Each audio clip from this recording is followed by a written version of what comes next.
Assalamualaikum warahmatullahi wabarakatuh.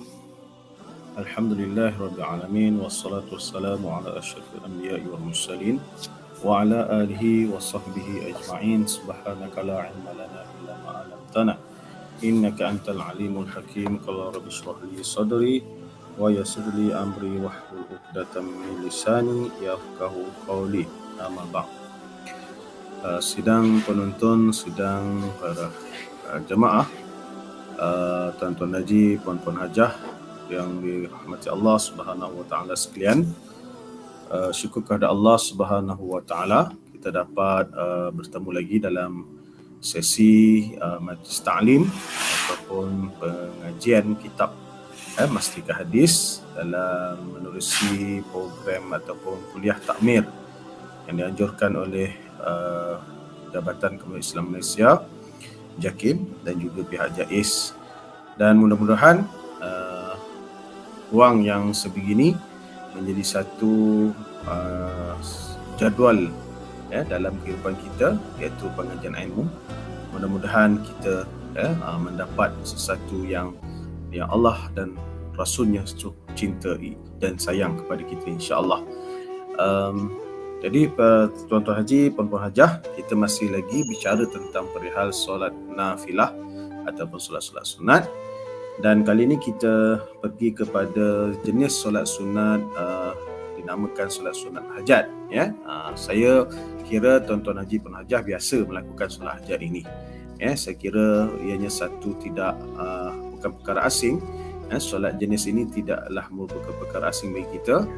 Dan lazimnya kita akan lakukan apabila kita mengkedakikan sesuatu hajat ataupun tujuan untuk kita harapkan agar Allah SWT memakbulkan hajat kita. Itu lazimnya. Dan ianya juga biasa dilakukan oleh anak-anak kita di sekolah. Apabila biasanya mereka nak menghadapi peperiksaan yang besar, ibu bapa yang nak mengharapkan kejayaan anak-anaknya, atau apa-apa juga tentang hajat, mohon kesembuhan dan sebagainya, dipermudahkan segala urusannya, kita biasa lakukan.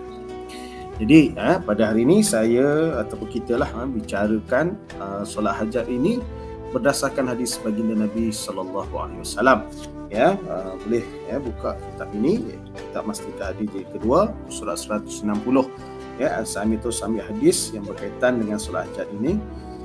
An Abi Darda radhiyallahu an qala sami'tu Rasulullah sallallahu alaihi wasallam yaqul man tawadda'a fa asbagha al-wudu'a thumma shalla rak'ataini bi tamamihima a'tahu Allah azza wa jalla ma sa'alha mu'ajjalan aw mu'akhkhara. Rawahu Imam Ahmad. Yang bermaksud akamakal daripada Abu Darda. Abu Darda ni biasalah kita dengar perawi hadis Abu Hurairah, Abu Darda, Sayyidina Abu Bakar, Sayyidina Ali, Sayyidina Osman, para sahabat yang sezaman Nabi yang akan meriwayatkan, yang dengar, yang orang pertama mendengar hadis daripada baginda Nabi SAW. Walaupun sahabat-sahabat lain pun ada dengar, tapi kita berdasarkan yang mana yang biasa, kita kata apa, ramai sahabat yang dengar, tapi ada yang kata sahabat yang banyak mendengar. Contohnya Sayyidina Abu Hurairah. Ini terkenal perawi hadis sahabat Nabi yang banyak meriwayatkan, walaupun sahabat lain dengar juga, tapi Sayyidina Abu Hurairah ni konsistensi dia tu sehingga kan meriwayatkan ratusan ribu, juta, kalau ikutkan juta lah, semua hidup Nabi kan, semua hidup Nabi, menjadi rasul, menjadi rasul, sehinggalah Nabi wafat. Sayyidina Abu Hurairah meriwayatkan antara perawi yang terbanyak daripada hadis Nabi sallallahu alaihi wasallam. Sedangkan Abu Hurairah ni bagaimana yang boleh jadi begitu demikian? Sebab Abu Hurairah ni dia tinggal dengan Nabi, bukanlah tinggal serumah, tapi maksudnya macam ahli sufah. Kalau puan-puan haji, tuan-tuan hajah, tuan-tuan haji, puan-puan hajah biasa ke Mekah, khususnya ke Madinah lah. Kalau makam Nabi yang kita biasa ziarah Nabi, kita beri salawat dan salam pada Nabi kita lalu kan, depan makam Nabi. Makam Nabi yang kita biasa ziarah tu, belakang dia yang ada satu tempat, biasanya dia tinggi sikit tempat, macam pentas, yang tuan-tuan Haji saya rasa ingat, perempuan Hajah pun ingat. Dia ada pentas, macam pentas, tapi yang lain tu rata bawah lah. Yang pentas tu, itu namanya, bukan namalah, asalnya itu tempat ahli sahabat Nabi, antaranya Abu Hurairah juga, yang tinggal kat situ. Dan paling ramai ialah dalam kalangan sahabat, dia digelar sebagai ahli sufah. Ahli sufah ni apa?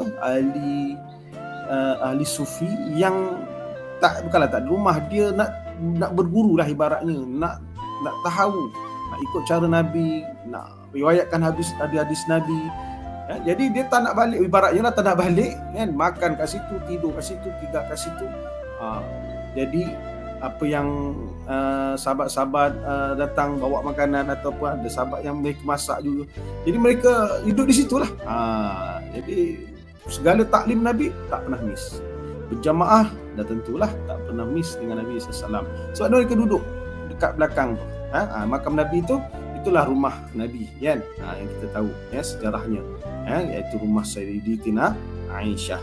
Jadi belakang makam Nabi tu, ataupun dahulunya rumah Nabi, di situlah penduduk ataupun orang-orang ahli sufah, yang hidup mereka bersama Nabi.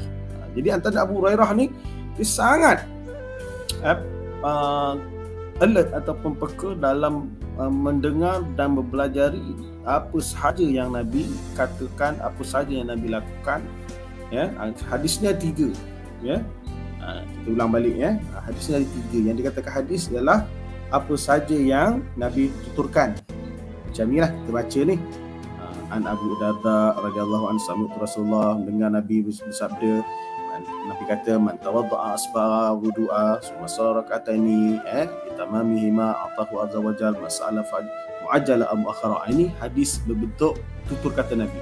Ada hadis yang berbentuk perilaku Nabi, yang Nabi lihat Nabi melakukan wuduk sekian, keadaan begitu, solat Nabi kama ra'aitumuni usolli, Nabi sallu kama ra'aitumuni usolli, Nabi kata. Jadi sahabat melihat macam mana Nabi solat, mula dengan takbirnya, mula dengan berkata-kata, kemudian di rukuknya, kemudian itidalnya, sujudnya, sehinggalah salam. Jadi itu namanya hadis yang berkaitan perilaku Nabi, yang Nabi tunjukkan bagaimana Nabi minum, bagaimana Nabi pergi ke masjid, balik masjid, bersalaman, bersalam, sebagai perbuatan Nabi tu sahabat-sahabat meriwayatkan Nabi melakukan. Itu hadis yang berbentuk perilaku Nabi, tingkah laku Nabi. Yang ketiga, hadis berbentuk pengakuan Nabi, iaitu dipanggil takrir. Tadi al-aqwal Nabi, al-af'al Nabi, kemudian takrir, yakni takrir ini ialah pengakuan Nabi. Contohnya sahabat makan biawak pasir ataupun dhab. Takrir Nabi tak makan pun, tapi Nabi diam, maknanya Nabi mengakui boleh makan.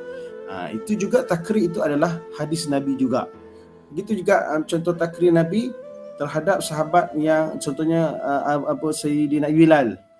Sayyidina Bilal ni buat sesuatu yang Nabi tak buat, iaitu dia suka berwuduk suka berwuduk satu. Yang kedua, dia suka solat sunat wuduk. Jadi Nabi tak lakukan apa Sayyidina Bilal buat, tapi takrir, Nabi mengakui perbuatan tersebut. Macam agak sahabat yang baca doa iftitah, kan? Allahu akbaru kabira walhamdulillahi katsira wa subhanallahi bukratan wa asila. Itu sahabat yang baca. Sahabat yang apa? Yang tambah, kan? Nabi tak baca. Nabi baca apa? Nabi dalam doa iftitah Nabi terus baca. Nabi baca dia, cara Nabi baca ialah wajjahtu wajhiya lillazi, kan? Allahu akbar. Nabi baca wajjahtu wajhiya lillazi fataras samawati wal ard. Bukan mula dengan Allahu akbaru kabira. Allahu akbar kabira sahabat yang baca dan takrir. Ni hadis Nabi, takrir kepada Allahu akbaru kabira, mengakui bahawa bacaan sahabat yang baca Allahu akbar kabira, wa subhanallahi bukratan wa asila, wajah Nabi itu memang jelas, itu ada hadis Nabi baca bermula dari wajah tu wajhiya lillazi. Tapi hadis takrir tentang pengakuan Nabi terhadap sahabat yang baca Allahu akbar kabira, Nabi tak lakukan pun, tapi Nabi mengakui perbuatan tersebut bagus. Itu makna takrir. Macam juga takrir Nabi kepada sahabat yang membaca doa selepas i'tidal. Nabi baca Rabbana lakal hamd, cukup. Kemudian Nabi terus sujud. Tapi sahabat tambah Allahu Akbar, Al-Habib, Sami Allahu liman hamidah. Sahabat tambah Sami Allahu liman hamidah hamdan kasira tayyiban mubarakan fi. Sahabat tambah. Nabi lepas salam, siapa yang baca doa hamdan kasiran tayyiban mubarakan fi? Sahabat ni macam takut-takut, lalu mengaku, ya, saya ya Rasulullah. Rasulullah kata, bagus, benar, dan kamu teruskan dengan amalan kamu. Mana itu takrir nama dia. Ya, takrir ni Nabi tak lakukan, tapi Nabi tak kata, tak ucapkan, tapi tak lakukan, tapi Nabi mengakui perbuatan itu adalah boleh bahkan mendapat manfaatnya. Maka itu juga hadis. Saya ulang balik, hadis ada 3 jenis, iaitu aqwal, tuturan Nabi, apa yang Nabi cakap.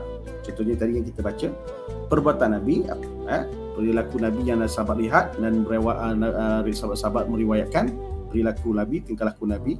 Yang ketiga takrir, iaitu pengakuan Nabi. Itu juga sahabat cerita tentang saya baca tersebut, semua hadis. Itu juga ada namanya jenis takrir. Ya, iaitu takrir ni tadi saya ulang, dia sesuatu benda yang Nabi tak buat dan Nabi tak tuturkan. Nabi tak nyatakan dalam directly daripada mulut Nabi, tapi sahabat buat, Nabi mengakui perbuatan tersebut dibolehkan. Itu namanya takrir. Ya, insya-Allah. Ya, kalau tak jelas lagi tentang jenis hadis aqwal, af'al, takrir, boleh rujuk dengan saya, insya-Allah kita boleh soal jawab tentang jenis hadis tu. Bukan saja hadis ni baca macam itu je. Memanglah kita baca dan kita faham, tapi dalam hadis satu matan tu dia ada jenis aqwal ke, jenis af'al ke, jenis takrir. Itu kita boleh lepas-lepas ni dah faham 3 jenis hadis ini. Kita baca hadis, ustaz ni jenis aqwal ke, af'al ke, takrir hadis ni. Kita boleh bicara, boleh berdiscussion lah. Boleh kita berbincang ataupun ulang kaji tentang jenis-jenis hadis Nabi SAW. Baik, apa maksudnya? Kata Abu Darda, aku pernah mendengar Rasulullah SAW sabda, siapa yang berwudu, nampak? Bila solat, baik wajib mau sunat, mesti dia berwudu. Termasuk solat jenazah. Selama solatnya. Kalau berdoa tak berwudu, sebab doa bukan jenis solat.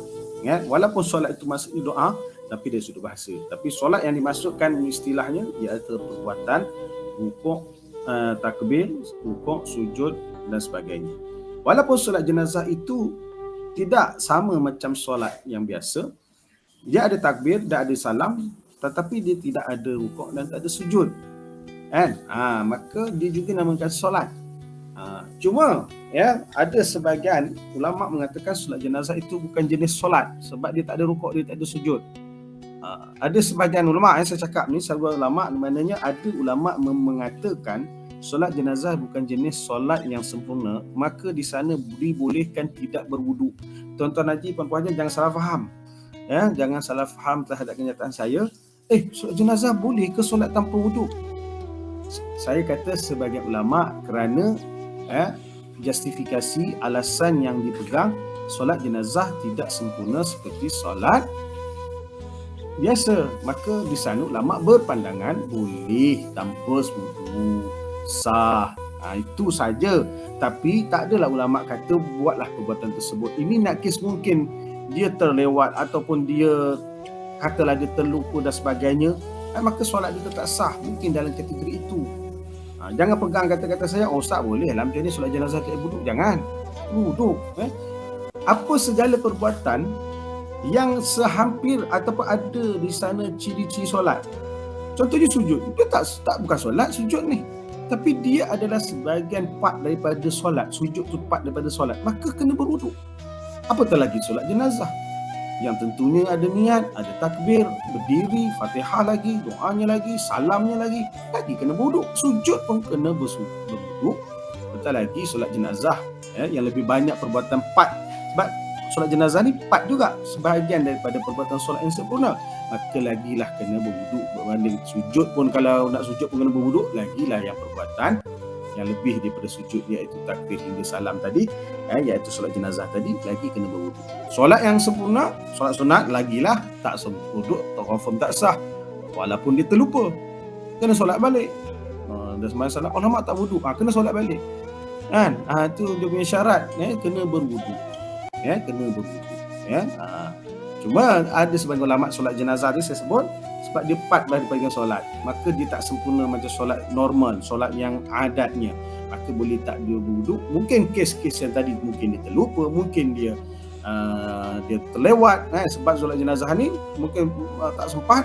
Tengok orang dah angkat tabir, dia terus boleh sembahyang kerana dia pegang yang tadi ulama mengatakan boleh solat jenazah yang tak berwudu. Tapi dalam kes-kes tertentu.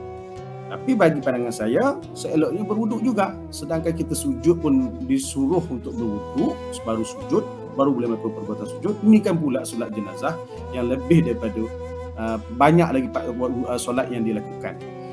Jadi kesimpulannya, apabila solat itu sendiri, part bahagian solat itu sendiri, perlulah dia berwuduk. Jadi dalam hadis ini Nabi kata, ya man tawadda'a, siapa yang berwuduk. Ni. Nabi tak kata summal wudu ataupun man tawadda'a summa shalat rak'ataini. Nabi tak cakap begitu. Nabi kata Nabi mengatakan man tawadda'a fa asbagha wudu. Ada sebagian hadis fa ahsin wudu. Samalah tu fa asbagha fa ahsin, itu maknanya yang sama. Kenapa Nabi dulukan fa asbagha wudu? Kenapa Nabi tak mengatakan man tawadda'a summa shalat rak'ataini? Boleh je kan? Siapa yang berwuduk kemudian dia solat 2 rakaat, boleh je. Kan? Boleh je. Betul lah, lepas wuduk solat. Tapi kenapa Nabi ada tengah-tengah tu summa fa asbagha? Kenapa agak-agak Tuan Haji puan-puan ajar? Kenapa Nabi kata siapa yang wuduk kemudian dia sempurnakan wuduk, kemudian baru dia solat 2 rakaat?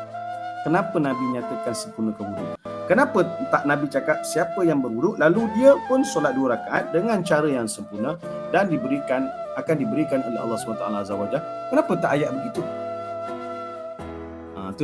Ini satu kekurangan kita mulut atas salian, sebab tuan-tuan Haji Puan Haji tak nak jawab soalan saya ataupun respon. Kerana Nabi mengatakan fa asbagha alaikum, fa asbagha wudu'a. Ini saya baca tafsiran hadis dan juga saya merujuk pada kitab-kitab fiqh yang lain. Kenapa Nabi bila berkata dia berwuduk kemudian dia sempurnakan wuduk kemudian dia solat, kenapa Nabi mengatakan sempurnakan wuduk? Kerana kerana banyak manfaat fadilat daripada wuduk. Wuduk ini bukan sekadar meratakan air pada muka, pada tangan, kepala, kaki, bukan itu 4 anggota itu sahaja yang dikatakan meratakan air itu sudah memadai terhadap perbuatan wuduk.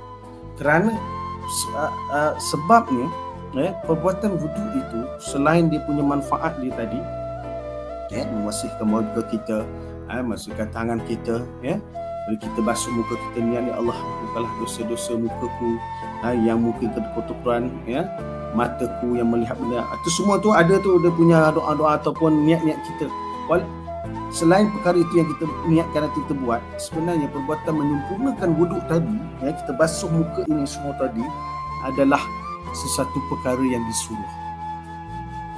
Bukan sekadar perkata perbuatan wuduk itu semata-mata, sesuatu yang disuruh, kerana di sana akan disaksikan di akhirat nanti sempurna atau tidaknya wuduk di akhirat baru kita nampak. Sebab apa? Sebab ramai dalam kalangan lagi-lagi kalangan kita lah, masyarakat Islam kita hari ini, ramai akan berwuduk ini sekadar melepaskan syarat-syarat wuduk sah saja. Kadang-kadang tak sah pun. Ramai yang tak perasan dia tidak sah solat, tidak sah berwuduk. Sebab apa saya nyatakan? Contoh basuh muka tadi. Kadang dia basuh, dia siram pah-pah macam tu, betul macam tu je. Kadang berwuduk, dia tak sempurnakan. Sempurna tu maknanya apa? Lebihkan sikit air ke bahagian-bahagian telinga sikit sini, anak-anak telinga, bawah-bawah dagu ni, sini. Ini makna buat asbagha ni. Apa ni? Ni apa ni?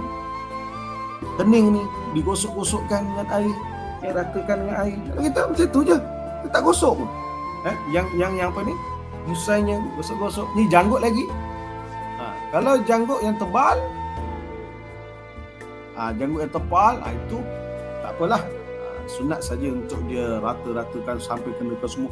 Tapi macam janggut macam saya ni, wajib setiap air tu mengalir di janggut saya ni. Tak boleh macam tu je. Dah, janggut tak usap-usap dengan air. Tak boleh. Kena usap-usap dengan air. Yang janggut macam saya, kalau lompat tu, tidak. Dia tidak wajib macam saya. Saya kalau nak yang untuk saya kena lebatkan janggut saya lah. Tapi kalau sekadar janggut saya macam saya ni, kena ratakan air tu di atas janggut. Kena. Itu asbagha. Sebab tu Nabi kata wa asbagha lagi. Sebab ramai yang tak sempurna wuduk dia. Kan? Adakah perlu air yang banyak? Tidak. Wa asbagha itu tidak bukan bermaksud memerlukan air yang banyak. Kan? Sayyidina ulama mujtahidin, Al-Imam Ibn Hanbal, Imam Ahmad Ibn Hanbal, namanya Ahmad bin Hanbal, ataupun Imam Ibn Hanbal, iaitu Imam Ahmad lah, berwuduk dengan secawan dia air. Ni secawan saya ni, dengan secawan saja cukup berwuduk daripada muka sampai ke kaki. Kita sebotol ni pun tak cukup berwuduk. Ini bukan makna asbagha. Kalau berwuduk dengan sebotol macam ini pun tak cukup, sedangkan cukup ni sepatutnya separuh pun dah cukup berwuduk. Tapi dah separuh botol-botol ni pun tak cukup berwuduk. Dia tidak membati wa asbagha alaih, sempurna wuduk. Fa ahsin wuduk. Berwuduk ni dengan air yang tidak banyak, tapi ratakan air segala tempat wuduk itu. Sebab itu berwuduk bukan seminit dua. Dan tidak boleh lama sampai 10 minit, 15 minit. Tidak. Dia mu'tadil. Awsat ni mana wasat? Awsatuha. Dalam pertengahan kita memandai berwuduk tu dengan masanya, dengan airnya tu, dengan kadaran dia. Sebab ramai dalam agama kita bahasa wuduk ke janggut macam saya ni, dia tak ratakan air. Tak sah tuan-tuan haji, puan-puan hajah. Itu sebab saya kata, sebab tu Nabi jelaskan dalam hadis ni fa asbagha alal wudu. Wanita, kalau yang sebab tu wanita tak boleh berwuduk dengan memakai tudung. Dia kena tempat yang khusus untuk wuduk wanita supaya dia boleh buka tudungnya, kenakan anak-anak rambut ni dan sebagainya. Tangan begitu tak? Fa asbagha. Dia sekadar macam siku. Fa asbagha ni ratakan sehingga lebih sikit siku. Lebihkan sikit celah-celah jari, tu tangan, kepala, tinggal sunat, tak basuh pun tak apa. Fa asbagha bukan maksudnya sempurna tu dari sudut kita kata meninggalkan sunat. Dibuat juga yang sunat, itu fa asbagha juga. Kalau sunat sebelum wuduk, sebelum tangan kumur, tu fa asbagha tu. Dan istinsyak ni masukkan sikit air, jangan masuk air ni pun orang tak pandai. Masuk dah ambil air banyak itu, sodok merah mata-mata. Dia cukup sekadar air di tempat yang sikit, sesedikit je, membos tu yang banyak. Yang sebelum COVID kan, lagi kena banyak basuh ke hidung. Istisqa nama dia. Fa asbagha, perkara sunat tu buat kepala, telinga, walaupun disunat. Yang kaki ni, kaki berapa ramai yang menyiram saja kaki. Kalau tak polah tu ambil cebok, siram kaki dia 3 kali. Itu bukan fa asbagha wuduk. Wuduk dia siram dengan air yang sedikit, ataupun ambil air daripada cebok tadi, dia ratakan air tu celah-celah jari bawah kaki. Ni kadang-kadang terpijaknya nasi lekat dekat kaki. Air sampai tak dekat kulit kaki yang bawah? Kalau ada nasi, tak sampai. Itu tak kata asbagha ni. Sebab tu Nabi menyatakan summa man tawadda'a fa asbagha. Siapa yang berwuduk, maka dia sempurnakan wuduk dia. Sebab ramai dalam masyarakat hari ini, utamanya yang berwuduk tidak sempurna. Basuh kaki tadi, siram je. Dia tak gosok celah-celah, tak gosok kaki dia, tak gosok bawah-bawah kaki, maka tak sah wuduk dia. Sebab itu Nabi bagi garanti, siapa yang berwuduk dan dia sempurna wuduk tadi, baru dia solat. Summa solat rakataini. Kemudian dia solat 2 rakaat.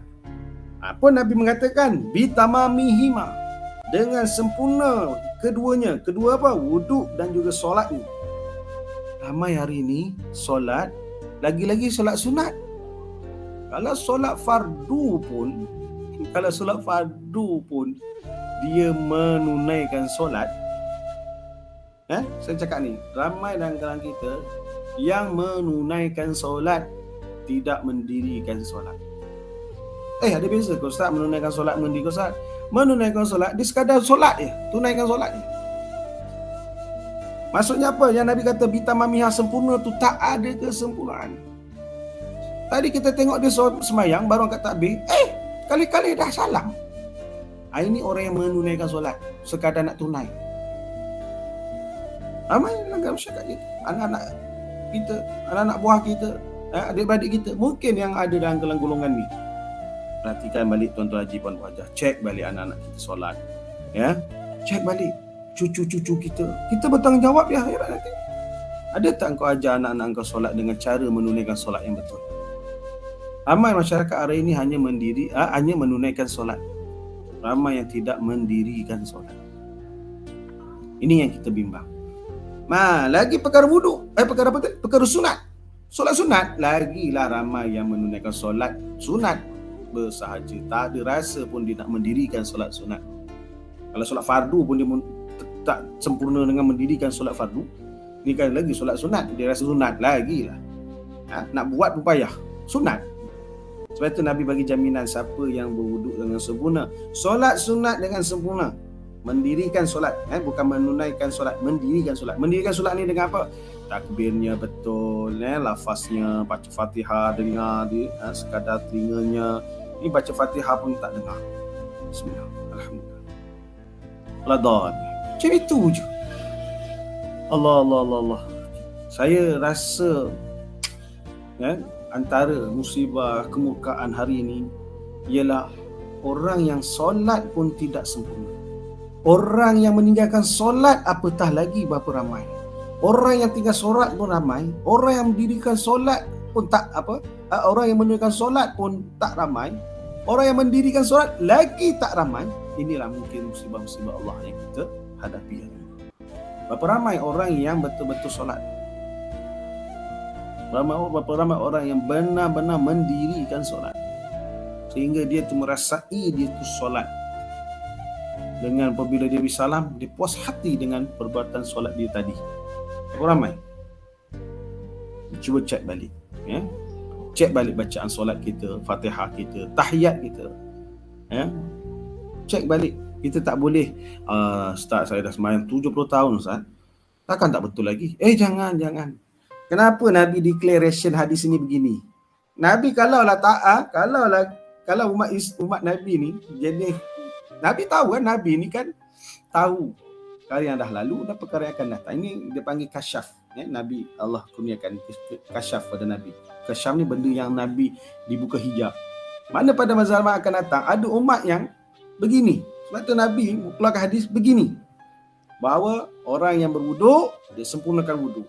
Kemudian dia solat 2 rakaat dan sempurna kedua-duanya, solat dan juga wuduknya.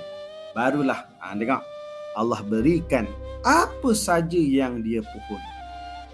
Sama ada disegerakan pemberian itu ataupun dilambatkan.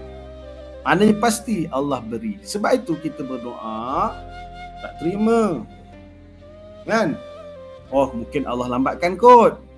Mungkin 20 tahun akan datang kot Allah makbulkan. Pun tak makbul juga. Mungkin nanti kot aku mati. Bila mati tak Allah makbulkan juga. Mungkin di akhirat nanti kot. Tak nampak pun apa yang buat. Inilah. Sebab apa? Sempurna ketidaksempurnaan wuduk dia, ketidaksempurnaan solat dia, itu penyebab dia tak dimakbulkan. Tapi kalau dia melakukan kedua-duanya ini dengan sempurna, wuduknya, solatnya, insya-Allah istajib lakum. Allah kata. Fad'uni istajib lakum. Yang dikatakan istajib, Allah makbulkan doa-doa kita, permohonan kita, hajat kita. Syaratnya wuduk sempurna, solat sempurna, Allah akan makbulkan. Mungkin tak segera tapi dilewatkan. Mungkin tak lewat, mungkin ditangguhkan sehingga mati. Mungkin ditangguhkan sehinggalah kita masuk surga. Baru dapat. Itu hak Allah. Nak bagi, tapi Allah bagi. Bila tu kita tak tahu. Sebab apa? Sebab kita menyempurnakan dua perkara tadi. Wuduk sempurna, solat sempurna. Cek balik Tuan Haji, Tuan Najah, saya menasihati diri saya dan sedang pendengar sekalian. Kenapa Nabi bercakap dalam hadis ini, sempurnakan wuduk, sempurnakan solat? Kerana dia adalah berkaitan dengan permasalahan masyarakat kita hari ini. Kedua-dua ini sangat diambil mudah oleh masyarakat kita. Apa jawapan dia? Janji solat, janji ambil wuduk. Itu je ayat dia. Itu yang selalu saya kedengaran. Anak-anak murid saya sendiri pun berkata, "Alah Ustaz, saya dah solat dah." Sudah. Janji solat Ustaz, janji saya berwuduk. Mana boleh? Tak boleh gitu. Dalam Islam ni tidak boleh begitu. Sangat ambil mudah tentang urus agama. Tak boleh. Kena cuba kita belajar. Kita ada ilmu ni. Sebab inilah kita kena ambil perhatian ataupun kita ambil pengajaran daripada hadis baginda Nabi SAW.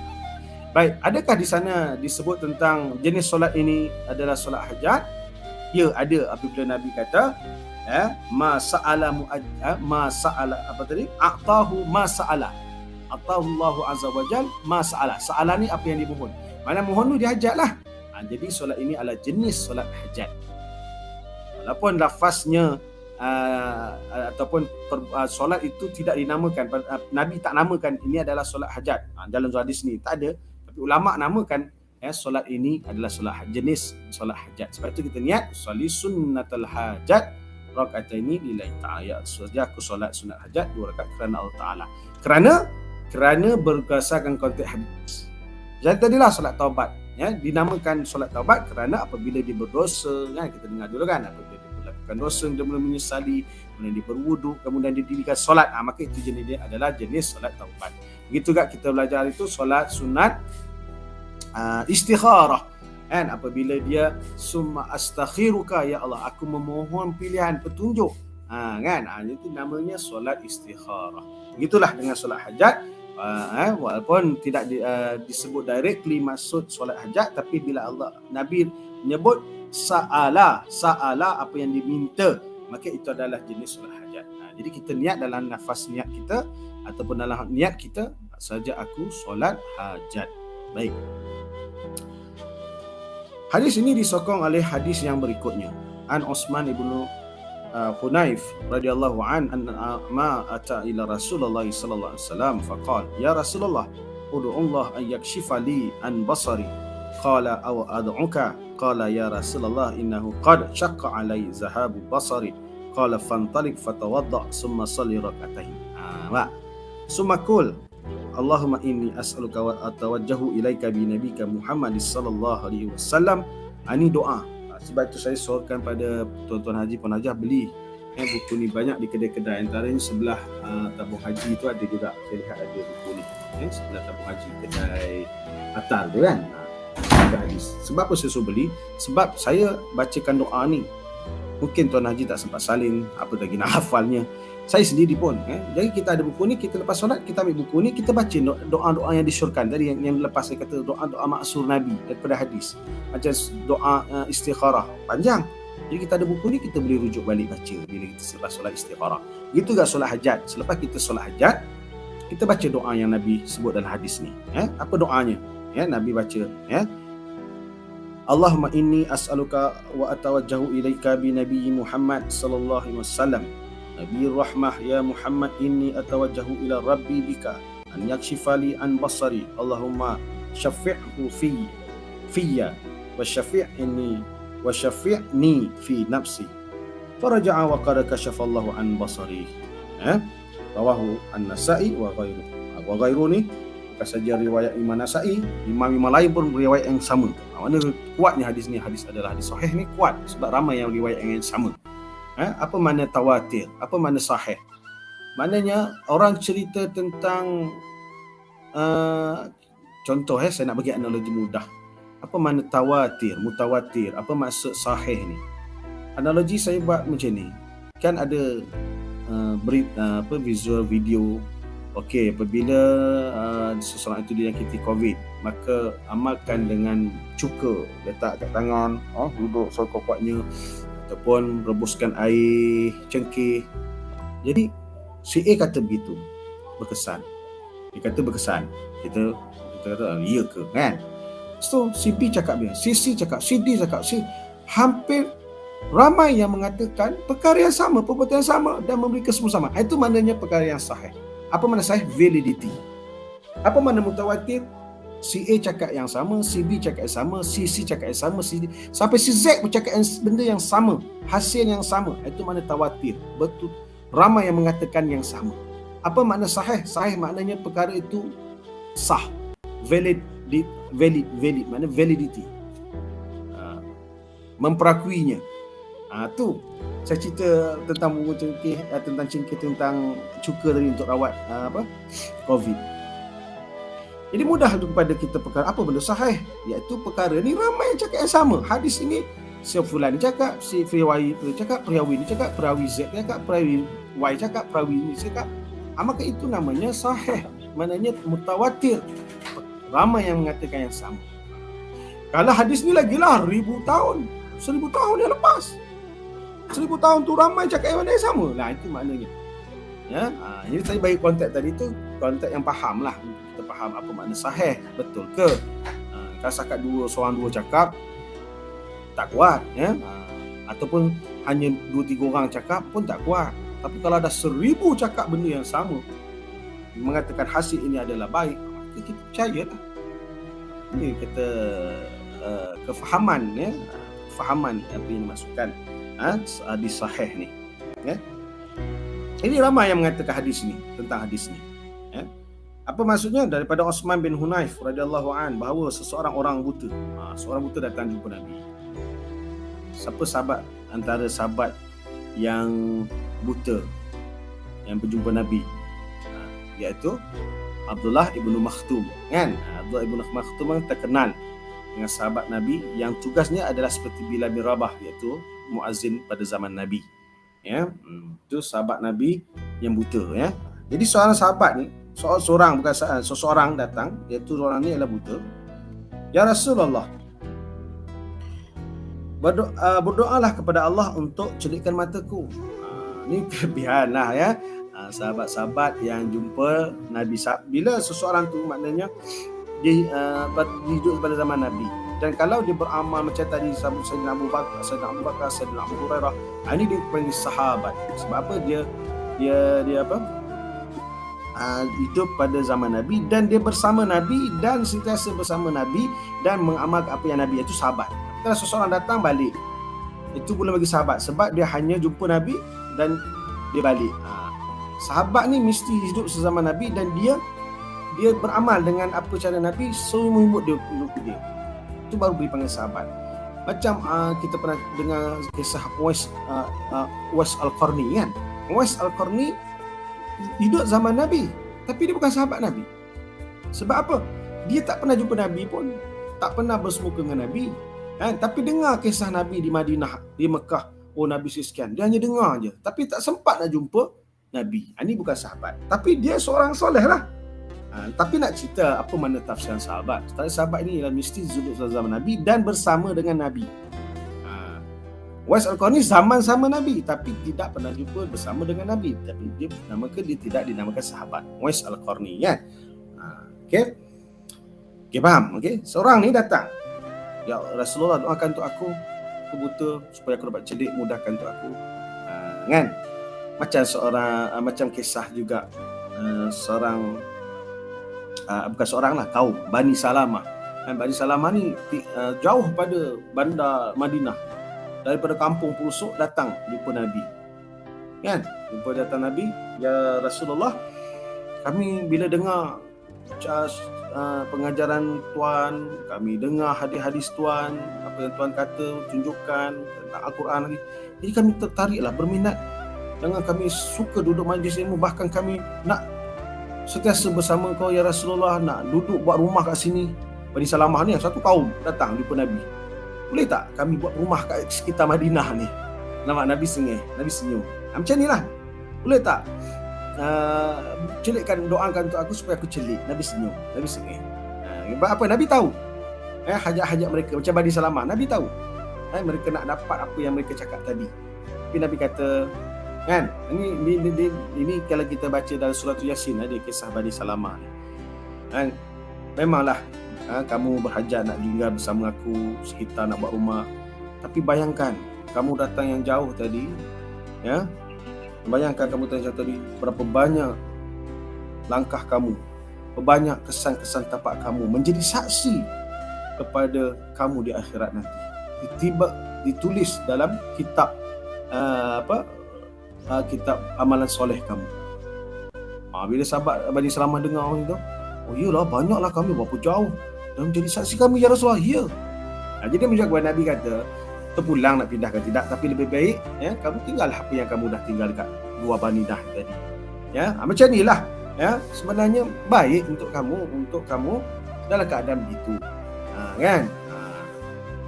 Itu sebab Nabi kata kat sini, kan, Nabi bila sahabat tadi seorang tu jumpa Nabi minta doakan tu supaya celik, apa Nabi kata? Engkau mahu aku doakan atau aku biarkan saja engkau dalam keadaan yang demikian? Dalam petunjuk murajaah mengatakan, menurut riwayat Tirmizi, baginda menjawab cara yang lain juga, tapi maksudnya sama. Adakah jika engkau mahu aku doakan dan jika engkau pula mahu bersabar dalam keadaan buta, maka itu adalah lebih baik bagi kamu. Nampak? Maksudnya, nak aku celikkan ke nak sentiasa tak berdoakan, atau kamu dalam keadaan buta ni? Sedangkan kalau kamu dalam buta ni lebih baik. Macam itulah, macam tadi Bani Salamah. Memang kau nak duduk sekitar dengan aku, dekat dengan aku, tapi sebenarnya lebih baik kamu tak payah pindah. Sebab tadilah langkah kamu yang panjang, jarak kamu yang jauh tadi memberi pahala yang banyak. Macam orang buta tadilah. Adalah lebih baik kamu itu dalam keadaan buta sebegitu. Macam tu itu saya nak bagi penerangan ni. Tapi orang buta tu kata, ya Rasulullah, maknanya dia macam tak terimalah cadangan Nabi tadi, bahawa Nabi kata, alah eloklah tu, dah buta tak apa, ada kelebihan yang lain yang Allah akan bagi, ataupun nanti kamu dapat manfaatnya, kan? Nabi nasihat dia begitu. Boleh Nabi nak doakan, tapi Nabi sarankan kekallah keadaan kamu buta. Tapi orang buta tadi kata, ya Rasulullah, aku tak sanggup dah. Sungguh berat penderitaan aku disebabkan hilangnya cahaya mataku. Dia macam tak nak terimalah cadangan Nabi tadi. Macam Bani Salamah tadi lah, bila Nabi kata, kan bagus kamu tak payah pindah. Mula dia macam tak setuju juga, tapi bila Nabi cakap bagi alasan begitu, bagi sebab itu yang kuat, maka dia pun okeylah Rasulullah, kami tak payah pindah lah. Macam itulah. Jadi, tapi orang buta ni macam mengerah sikit lah. Bukan mengerah lah, maksudnya dia nak juga Nabi doakan dia untuk saja dia celik. Jadi mendengarkan itu, baginda pun bersabda, jika demikian, pergilah ambil wudu. Nampak? Ini berkaitan dengan solat hajat ni. Dia dah hajat kan? Jadi okeylah, kalau kau nak aku doakan, kamu pergi ambil wudu. Wudu macam mana? Dengan sempurna. Kemudian solatlah 2 rakaat. Ini namanya solat apa tadi? Solat hajat. Sesudah solat, berdoalah. Ini doa ni kita, kalau selepas solat hajat, kita baca doa ni. Sebab ni riwayat daripada hadis yang sahih. Yang maksudnya, doanya nanti tuan-tuan haji, puan-puan haji beli, ataupun kalau benda ni rakaman, bolehlah lepas saya baca ni catatkan. Tak baca Arab tadi pun baca Melayu dia. Ya Allah, ya Tuhanku, aku memohon dan merayu kepadamu, dan aku hadapkan permohonanku kepadamu dengan berkat kemuliaan Nabiku Nabi Muhammad sallallahu alaihi wasallam, Nabi pembawa rahmat. Wahai junjunganku Nabi Muhammad sallallahu alaihi wasallam, aku hadapkan permohonanku kepada Tuhanku dengan berkat kemuliaanmu dan kedudukanmu yang tinggi di sisi Tuhanku, supaya dicelikkannya dengan syafaatnya, dan jadikanlah daku dekat menolong diri sendiri untuk mendapat keredaanmu. Ini doa dia. Jadi perawi hadis ini pun berkata, setelah orang itu berdoa dengan doa yang Nabi ajar tadi, kedua matanya menjadi celik. Masya Allah. Tabaruk dia panggil. Tabaruk ni apa? Keberkatan beramal dengan apa yang Nabi suruh, apa yang Nabi buat, dia buat berkatan tu. Apatah lagi dia bertawasul. Tawasul ni apa? Menggunakan kemuliaan Nabi sebagai Rasulullah SAW. bab tentang tawassul ni nanti kita cerita kemudian, ya. Ada yang katakan tawassul ni apa ni Ustaz, apa tawassul ni, kenapa nak perantaraan, kenapa nak guna namakan nama-nama ulama ke apa ke, tabaruk sekian. Itu bahasnya panjang lah, Tapi dalam hadis ni cerita tentang tawassul Nabi tadi, dengan berkat dengan kemuliaan tadi kan, kemuliaan Nabiku kan, itu tawassul lah tu, ya. Jadi setelah dia berdoa dan doanya tu dimakbulkan, matanya pun celik dengan kuasa Allah Ta'ala dan kembalilah dia ke tempatnya dengan selamat. Dia balik. Nampak? Ni seseorang jumpa sesekali. Ya? Macam Uwais Al-Qarni nak jumpa Nabi tapi tak kesempatan kerana ibunya minta agar tidak pergi kerana menjaga dia sebab dia dah tua. Kan? Tapi akhirnya kisahnya Uwais Al-Qarni bawa juga nabinya ibunya kan dalam perjalanan tidak sempat ya sebab ibunya meninggal dan dia balik semula, dan setelah selesai urusan hubungan ibu dia, ni anak soleh ni ya, taat betul kepada ibunya kan, walaupun hajat dia nak jumpa Nabi ni kan. Bila sampai ke Madinah, Nabi pula dah wafat kan. Sayyidina Abu Bakar tanya, kau ni siapa? Aku orang Qurani datang sekian-sekian tempat. Ya, macam contohlah ya. Nabi tinggal di kita ni di Banting lah ya. Yang seseorang tinggal di Kelantan, nak datang ke Banting kan jauh. Tapi dengar kisah ya, ataupun kita dengar seorang ulama di Kelantan. Kita kenal tahu cerita dia tentang seorang ulama ni, banyak mengajarnya dan tentang kebenaran dia. Tapi kita nak pergi Kelantan tu jauh, tak kesempatan. Tapi kita duduk zaman dia. Zaman ulama di Kelantan. Orang Qarni ni ibarat je tu datang duduk di Banting, nak pergi ke Madinah tu jauh macam pergi ke Kelantan contoh Jadi berjalan kaki pula tu zaman tu kan. Jadi akhirnya pergi sampai ke Madinah, Nabi pula dah wafat. Jadi tak sempat jumpa Nabi. Tapi Nabi tahu tentang kisah dia. Kasyaf tadi kan saya kata kasyaf. Allah buka hijab Nabi. Tahu kisah Uwais Al-Qarni. Sayyidina Abu Bakar pun pernah diceritakan oleh Nabi tentang seorang ni lepas wafat akan datang seseorang tanya tentang aku. Waktu itu kau mintalah doa pada dia. Sayyidina Abu Bakar kata, siapa engkau? Aku adalah kawan sekalian datang. Kenapa kamu datang? Aku dengar tentang Rasulullah dan aku nak belajar dengan Rasulullah. Aku nak tengok bagaimana kemuliaan bagi Nabi SAW ini sebagai Rasulullah. Aku nak belajar. Aku nak beriman dengan dia. Sekarang ni dah beriman. Cuma aku nak kenali Nabi lebih dekat dengan depan mata aku. Aku nak melihat baginda. Abu Bakar Sayyidina Abu Bakar kata, baginda telah wafat. Menangis orang kali tak sempat jumpa. Lalu kata Sayyidina Abu Bakar, dia kan sahabat yang unggul. Pun orang sekarang ni pun tahu juga kisah Sayyidina Abu Bakar ini. Sahabat-sahabat semua kenal kan. Macam kita lah, kita tak pernah jumpa contoh Yusuf Al-Qaradawi. Tapi kita tahu kisah dia, ulama, kealiman dia sebagainya. Jadi begitulah pada zaman Nabi ni tak pernah jumpa tapi tahu kisahnya. Tapi nak jumpa macam orang sekarang ni tak dapat jumpa. Jadi anda siapa? Kata Uwais Al-Qarni. Aku adalah sahabat baginda Nabi, iaitu Sayyidina Abu Bakar. Lalu terkejut kan. Sayyidina Abu Bakar kata, wahai Uwais Al-Qarni, aku nak minta doakan untuk aku. Lagi terkejut, Uwais Al-Qarni, kau adalah sahabat yang unggul, kau suruh aku doa untuk engkau. Tidak, kau punya doa, kau sesungguhnya mulia di sisi Allah dan Rasulnya. Nampak? Sayyidina Abu Bakar pun respect dengan Uwais Al-Qarni. Walaupun dia itu bukan sahabat Nabi, yang tidak pernah jumpa Nabi, tapi dia hidup zaman Nabi. Baik, saya nak ceritakan bahawa berdoa dengan tawassul, apatagi tawassul dengan Nabi Muhammad SAW, Nabi kita, junjungan besar Nabi kita, sangat dianjurkan oleh agama dan syariat. Biarlah orang-orang yang sebahagian mengatakan apa ni, tawassul ni mana ada dalam ajaran Islam, mana ada syariat mengatakan bolehnya bertawassul, itu biarlah kat dia orang. Kita ada panduan pedoman hadis ini kan. Jadi kita boleh bertawassul dengan Nabi SAW. Jadi menurut ulama radhiyallahu taala, hadis ini mengandungi dalil harus bertawassul kepada Allah dengan berkat kemuliaan Rasulullah SAW dalam memohon sesuatu hajat. Kalau kita bertawassul dengan amalan boleh, lagi pun boleh. Macam kisah seorang yang terperangkap dalam gua kan. Memang kalau tak terperangkap ni memang mati, tak ada makanan, tak ada pernafasan, tidak tersekat kan. Lalu dia berdoa, ya Allah, aku pernah buat sesuatu amalan yang soleh. Jikalah amal soleh itu aku lakukan itu, aku ikhlas dan engkau terima, kebukalah batu ini ataupun kau hindarkanlah batu ini ataupun kami ini selamat. Maka batu tadi bergerak, terbuka. Nampak? Maka dia orang tadi bertawassul buat perbuatan apa tadi? Dia bertawassul dengan amalan soleh dia untuk dia minta pada Allah. Cuma bertawassul, memohon keberkatan sekian dengan amalan, dengan taat pada ibu, contohnya digunakan.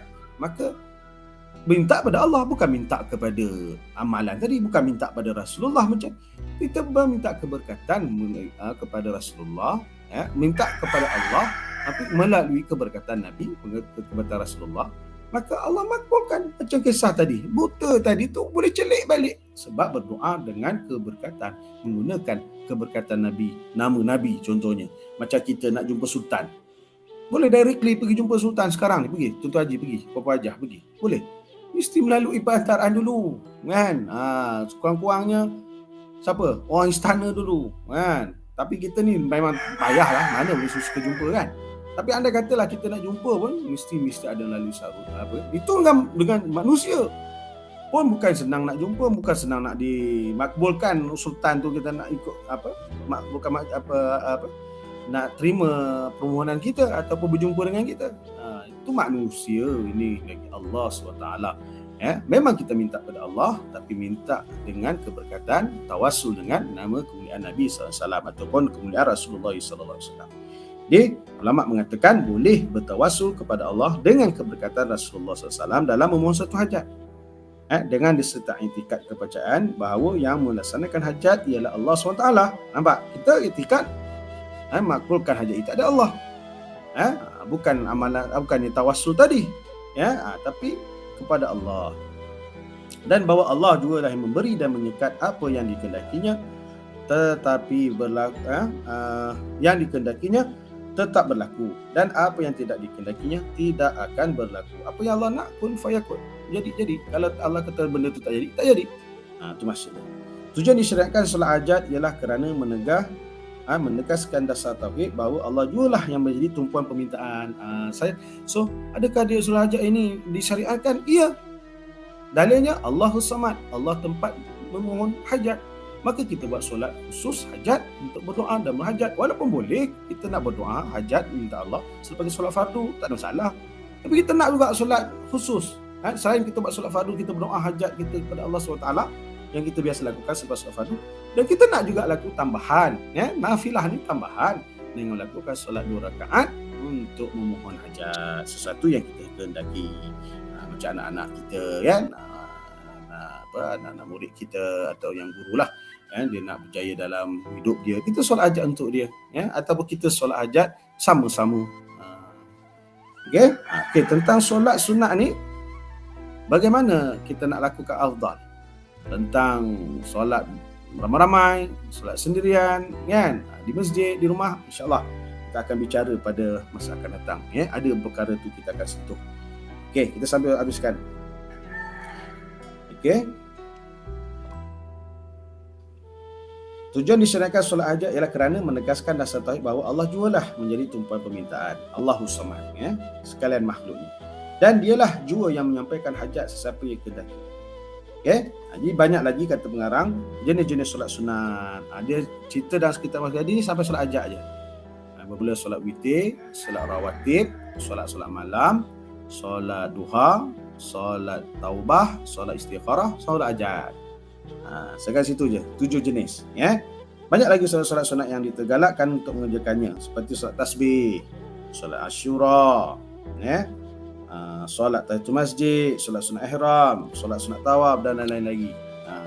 Solat RNR, Tuan Haji Puan Haji dengar? Solat RNR ni tanzil, solat tanzil nama dia. Saya bahasakan RNR sebab mudah faham. Kita dalam perjalanan musafir, tiba-tiba kita nak RN, kan, rehat, boleh solat sunat di situ, namanya solat tanzil. Mungkin kita tak pernah dengar, tapi ada di sana ulama kata namanya solat tanzil, boleh melakukan. Itu jenis solat sunat, banyak solat sunat jenis, jenis solat itu mungkin kelas lain lah, khusus solat-solat sunat. Tapi dalam kita kuliah takmir ni kita follow kitab yang ada, yang dimuatkan dalam kitab ni. Okey, InsyaAllah lepas ni kita akan dengar jenis solat sunat yang disunatkan berjemaah. Yang saya cerita tadi semua jenis solat sendirian. Tapi bagi solat hajat, ada di sana dibolehkan berjemaah. Habis solat-solat taubat boleh tak berjemaah Ustaz? Solat-solat duha boleh tak berjemaah? Itu kita akan bicara. Jenis-jenis solat sunat ni sendirian dan ada jenis solat-solat yang berjemaah. Solat-solat sendirian ni boleh dijadikan berjemaah tapi ada syarat. Manakala solat jenis berjemaah, confirm boleh berjemaah lah. Contoh, solat sunat Idul Fitri, solat-solat gerhana, solat minta hujan, ini solat yang berjenis berjemaah. Ya, tapi yang saya nyatakan tadi semua jenis solat sendirian. Afdalnya adalah sendirian. Namun boleh juga secara berjemaah tapi ada syarat. InsyaAllah kuliah akan datang kita akan bicarakan tentang solat jenis solat berjemaah, secara berjemaah, solat sunat jenis berjemaah, dan bagaimana pula kalau solat jenis sendirian dilakukan secara berjemaah. InsyaAllah kita akan bicara kuliah akan datang. Aku qauli hadza wa astaghfirullah li wa lakum. Wassalamualaikum warahmatullahi wabarakatuh. Terima kasih semua.